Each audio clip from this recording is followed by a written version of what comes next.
Episode 2 की starting होती है और हमें दिखाया जाता है कि जियोंग यू अब उस ब्रा को खोल रहा होता है और अपने हाथ में ले लेता है। मिस्टोंग कहती है कि यह क्या चल रहा है, ये क्या कुछ गलत हो रहा है। फिर जियोंग यू कहता है कि ये गुलाबी रंग का है, तो वह मिस्टोंग चौंक जाती है कि इसे रंग से क्या लेना देना, और कहती है कि अरे क्या आप गंभीर हो सकते हो, पहले उसे बचाओ। ठीक है, केवल 30 सेकंड से कम समय बचा है। तो जियोंग यू कम आवाज में कहता है ठीक है, मैं उसे बचाने की कोशिश करता हूँ। 30 सेकंड काफ़ी है, मैं अपने अनूठे तरीके से उसे बचाऊंगा, और कृपया उसके साथ खड़े रहें। वह उस ग्राहक को अपनी जेब में रख लेता है।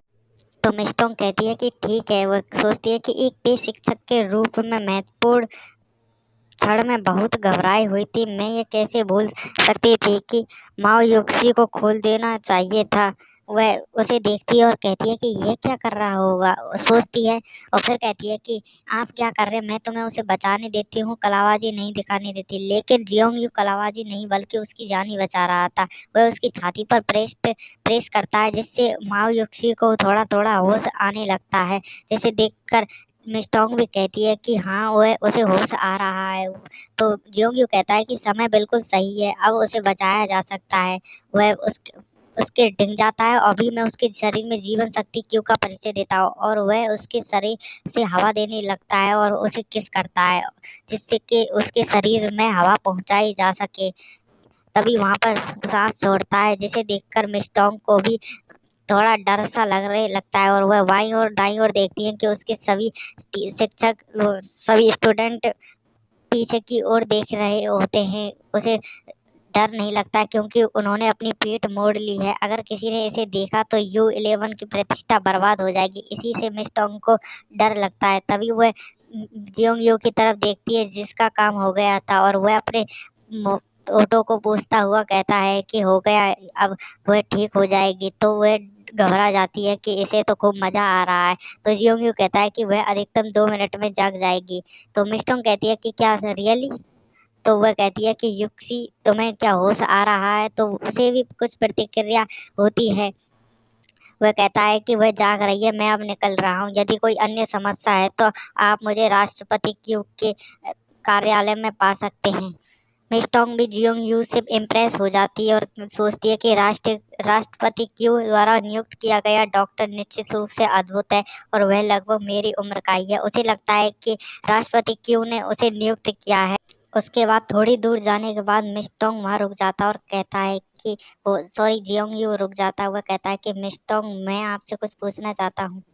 वह कहता है कि कृपया आप मुझे बताएंगे कि प्रेसिडेंट क्यू का कार्यालय कहाँ है। मिस्टोंग इसे सोचकर घबरा जाती है और कहती है कि इस भवन से गुजरने के बाद 1 किलोमीटर तक पूर्व की ओर चलते रहें, फिर आपको राष्ट्रपति कार्यालय की इमारत दिखाई देगी। और वह कहती है कि आपको यह भी नहीं पता कि प्रेसिडेंट क्यू का कार्यालय कहाँ है, तो क्या आप राष्ट्रपति क्यू को जानते नहीं हैं। तो उसके बाद उसकी एक स्टूडेंट कहती है कि मिस्टोंग, माओ युक्सी को होश आ रहा है। और तभी वह माओ युक्सी के पास जाते हैं। मिस्टोंग कहती है कि युक्सी, अब आप कैसी हैं, क्या आप बेहतर महसूस कर रही हैं। मुफ्त गतिविधियों के लिए समय में मैं युक्सी का ख्याल रखूंगी। वह ऐसा अपने स्टूडेंट से कह देती है। माओ युक्सी कहती है कि मुझे बेहतर महसूस हो रहा है मिस्टोंग, ये मेरी पुरानी बीमारी है, लेकिन मुझे उम्मीद नहीं थी कि हाल ही में अगले अगली बार फिर से एक बार हो जाएंगे। तभी मिस्टोंग कहती है कि यदि ऐसा नहीं होता, यदि आप अकेले होते तो आपका जीवन खतरे में होता। युक्सी, भविष्य में दोबारा ऐसा गहन व्यायाम मत करना। इस बार यह एक करीबी कॉल था और तुम्हारी जान भी जा सकती थी। माओ युक्सी कहते हैं कि मिस्टोंग, ऐसा लग रहा था कि मैंने कोई अजीब सपना देखा है। मैंने एक सपना देखा था। वह कहती है कि क्या चल रहा था मिस्टोंग यहाँ पर, और वह अपनी छाती पर देखती है कि उसकी ब्रा वहाँ नहीं है। वह कहती है कि मेरी ब्रा कहाँ है मिस्टोंग। मिस्टोंग सोचती है कि यह सिर्फ जियोंग यू ही होगा जिसने इसे अपनी जेब में रखा और इसके बारे में भूल गया। इसे नजरअंदाज करना मेरी गलती थी। उसके बाद वह माओ युक्सी को अपने सहारे पर उसे ले जाने लगती है और कहती है कि चलो, मैं तुम्हें आराम के लिए स्कूल अस्पताल जाने में मदद करती हूँ।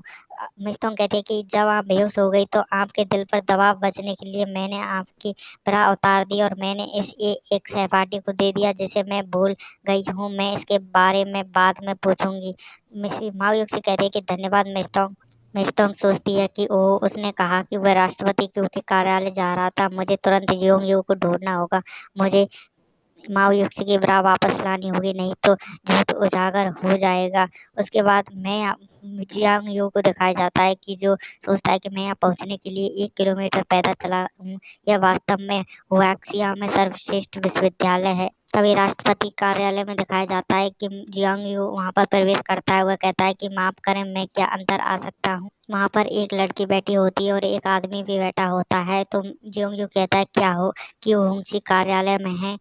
तो वह लड़की कहती है कि हाँ, वह मैं ही हूँ। तभी वह आदमी पीछे की ओर जियोंग यू को देखता है, जो काफी डरावना लग रहा था। तभी जियोंग यू सोचता है कि आखिरकार मैंने क्यों होंगसिन को देखा। खैर, वह अच्छी लग रही है और बहुत ही सुंदर लग रही है। और वह अपने हाथ से आकृति बनाकर उसमें से देख रहा होता है और कहता है कि उनका फिगर कमाल का, लेकिन उसका चेहरा बहुत ठंडा है। तो वह आदमी कहता है कि आप जियोंग यू है ना। वह आदमी भी अपना परिचय देता है। वो कहता है कि मैं लोंग टेंग यून हूँ, सिन का बॉयफ्रेंड। वह उससे हाथ मिलाने की कोशिश करता है।